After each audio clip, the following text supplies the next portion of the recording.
Hi everyone, my name is Sandra. Welcome back to this journey I'm on in this new chapter after quitting my job and getting back to what I really like to do. And one of the things is books, but also talking about starting a new chapter in your life. One of the biggest joys I've had other than family and friends is books. For the last 2 years of me not feeling good in the job I was in, but books have really saved me in that.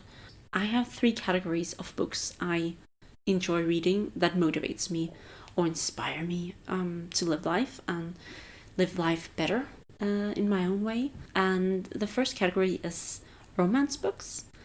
Really focus on starting a new chapter. You're always in a new chapter in life, and those kind of books just hit the sweet spot with also having romance and having fun and about starting a new life somewhere.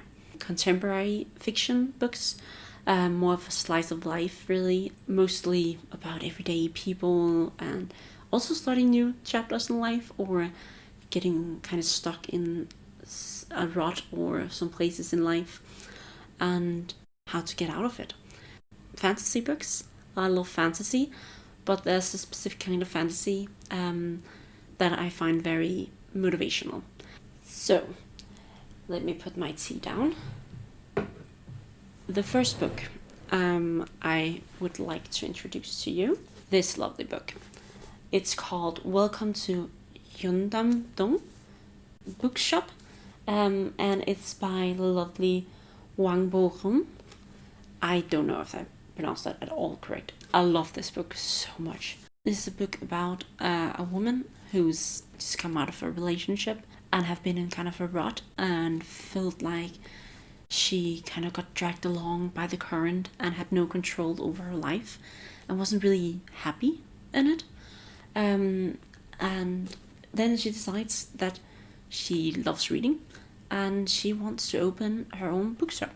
And all the people she meets along the way and how she resolves also her past and her relationship, her ex, and how to move forward, and all the people she meets that come into the bookshop, that works at the bookshop, and all of them have very interesting journeys as well, being stuck somehow or starting anew or don't really know how to start anew. And this was one of the most inspirational books I read, so far at least. Another great book was Days at Morisaki Bookshop by Satoshi Yagisawa. This is about a woman who kind of got dragged along and not really treated like she should be, and kind of not being an agent of herself, I guess, and getting really low in life. Just didn't see the point in doing anything anymore. Then going to work for her family's bookshop. Her uncle is running this bookshop now, and this is how he helps her up and she helps herself up, but also how she helps him and his relationship. This is just a great read, especially if you're feeling a bit down and you can't really see a way out of it. And it's really a great book about it's okay to not only ask for help, but when you're offered help, take it. The third and final book in this category is one of my absolute favorites. It's a book called What You Are Looking For Is in the Library. And it's by Michiko Aoyama, and it's absolutely amazing. You definitely need to read this. This follows a handful of people, different people, and you kind of go through the journey with them. Different places in their life. Women, men, young, older, off the job market and in the job market and just starting in the job market and everything in between. And they have so many perspectives. I will say the first story in this book really hit home for me personally. I could really relate to her, the character in the first story. And then I thought, well, how can I relate to the other ones? But somehow you are able to relate to a man that's just gone off the job market, and you can see the struggles and relate to it. And it's all about how they have different places in their life, but they go to the same school library, and for some reason they're at the school. It could be everything: community, job, people they love in life that's there. And they go to get one kind of book, and they leave with those books recommended by the amazing librarian, but also one other book that's kind of odd, but that really helps them the most. It's the romance books. They are all by the same author, and the author is Jenny Colgan. I really love her books because they are romance, but slice of life, but also more of a journey, starting a new chapter, more of you have to fix your own life, and when you do that and you're on a path to something good in your life, that you control yourself, then you will meet people, and those people might bring you joy in friendship and in love.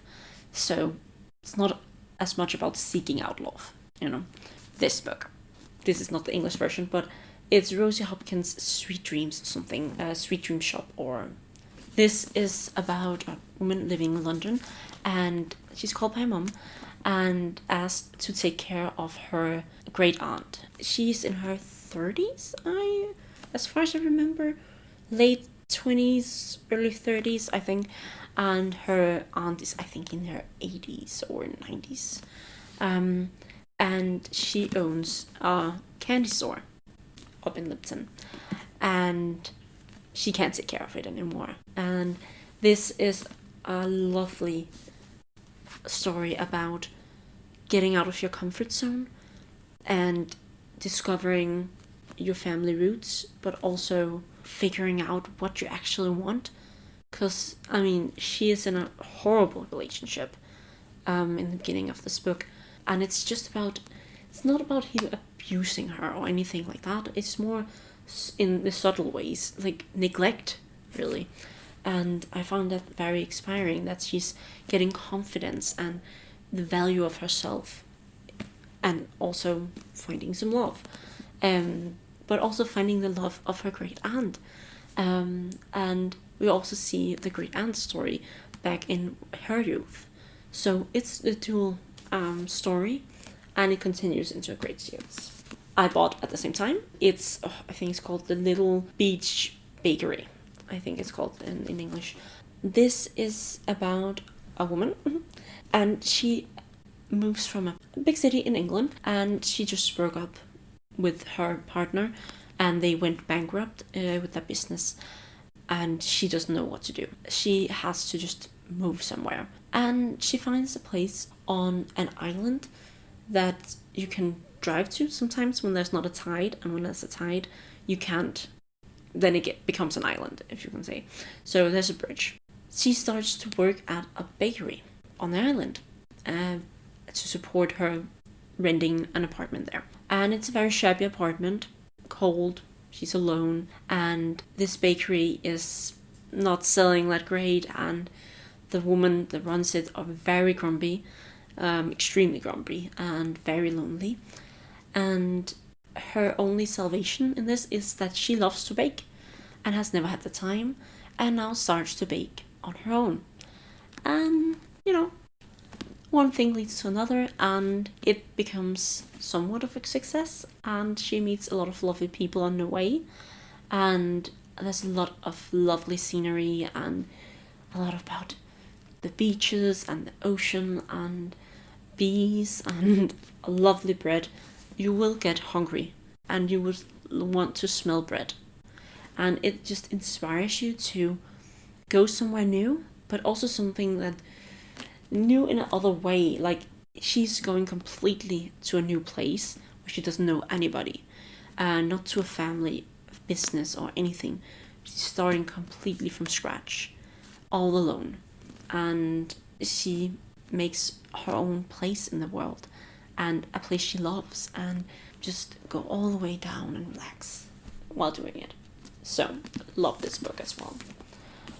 The last romance book is also by Jenny Colgan, and it's The Bookshop on the Corner. This is a book about also a woman, and she's moving from a big city in England, moving to Scotland, and she takes a chance. She loves books so much. I mean, her whole apartment in the city is filled with books, so much so that they kind of worried that the floor can handle it. And she used to work in a library and lost her job because of budget cuts. She buys a van up in Scotland and starts a mobile bookshop. There's a grumpy man in this as well, and a lot of country living, and just a lot of good book recommendations. And this is also what I like about going somewhere completely new. She did it in a way that she wanted to start a business. She had a love, said she already loved something very dearly in her life, and she wanted to work with that no matter what. And she didn't think it was possible. I just love that she overcame the fear of a lot of this, and also the fear of just moving away and starting your own business instead of trying desperately to find a job with everybody else. I love that, especially right now. For the fantasy books. So, The House in the Cerulean Sea. Love this book. By T.J. Klune. This is about a man working in a government, overseeing orphans with special abilities. In this fantasy land, there's a lot of different magical beings, if you can say, and the orphans of those beings. And it has very beautiful imagery and wholesome moments, but it's really about finding your place in the world and doing what's right at the same time. Don't just go for security in a job that might not be the best because it's oppressing people or it's doing bad things to the world. You can find happiness and do the right thing. And sometimes by doing the right thing, you find happiness. I will kind of leave it a little bit at that. It's very wholesome. It's very much a found family. And I love the characters in this. The next book is Legends and Lattes. This might be classified as a cozy fantasy by most.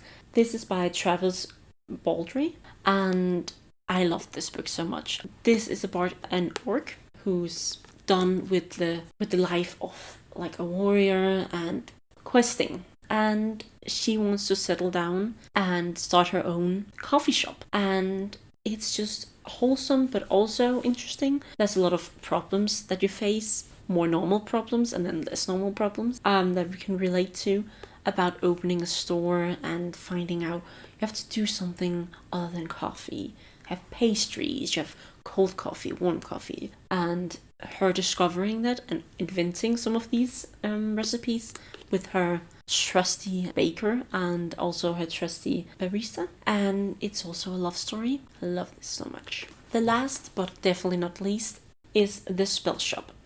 And this is also, I would classify this as a cozy fantasy, and this is definitely cozy, but it's also inspiring. This is a woman who flees a war with her and her sentient plant, and she's a librarian and loves books, wants to safeguard books, so she takes a lot of these books from a library that is on fire and escapes, and she's very afraid that people are going to come after her for stealing these books or saving them from the fire. And these are magic books, most of them. She goes back to her home island, far away from the capital that she lives in and has been living in for many, many years with her parents as well. They moved away from the island when she was little, but she comes back to this island. She moves into their own home that's abandoned, and she needs to figure out her next move. So this is a book about, yes, she starts a business, a jam business, but also a magic business, and trying to avoid getting detected, but also opening up to people and not being such a loner and shut in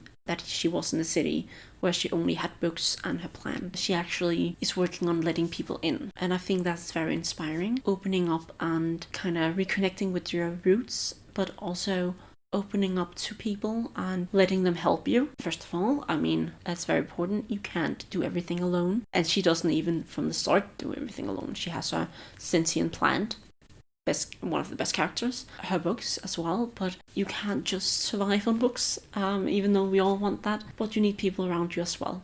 This was my recommendations. I hope you find some of these books motivational like I did, and at least a good read and inspiring perhaps. I really did, and I will definitely reread all of them again at some point. I hope you liked it, and if you want more recommendations and me just ranting about books and cozy stuff also, and trying new hobbies while I try to find a job, then please follow along. Bye!